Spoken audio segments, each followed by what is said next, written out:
ក៏ដើមដែរពួកយើងមានភាពស្និទ្ធស្នាលនឹងគ្នាស្រឡាញ់បងគ្មានគិតសោកស្ដាយតែបើអូនទៅហើយរូបបងក៏មិនអនុខលរូបអូនបានសង្ឃឹមថាអូននឹងមានក្តីសុខបងបានត្រឹមជូនបោពីចម្ងាយ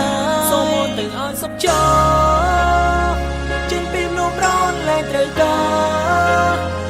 រូបបងនឹងថាបងមិនសន្សំនឹងអូនទៅបងប្រនដល់លែងឲ្យអូនទៅរករូបប្រដែលអូនគិតថាសន្សំនឹងរូបស្ងួន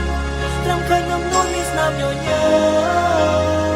ជាមួយមនុស្សប្រដែលអាចប្រកលែងសងខើមឲ្យទៅអូនជារៀងរហូតបានតួយ៉ាងណាអនុស្សាវរីយ៍រលីអូន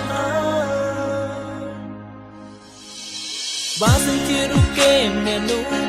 បងចោលស្ងួនត្រូវចងចាំថានៅមានរូបបងដែលចាំតទួលមានមេចាំជិះទឹកដេកដែលស្រស់ហូបដែលសាររូបគេគិតថាបងជាមនុស្សទីមួយដែលស្រឡាញ់រូបអូនជាងគេណាស្រឡាញ់អូនបងគ្មានគិតសោកស្ដាយតែបើអូនទៅហើយរូបបងក៏មិនអនុខលរូបអូនបានសេឃើញថាអូននឹងមានក្តីសុខបងបានត្រឹមជូនក៏ពីចម្ងាយសូមអូនទៅឲ្យសុខចោ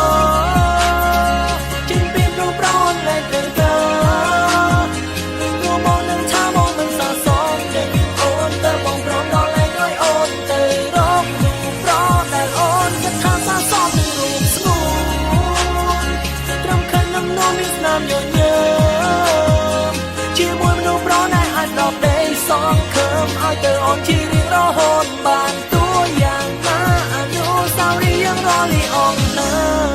យដែលសង្ឃឹមរស់សាប់តាមខ្យល់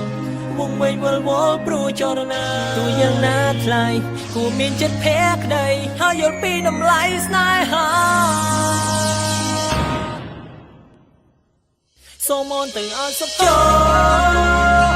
ចេញពីមនុស្សប្រនលែងត្រូវការ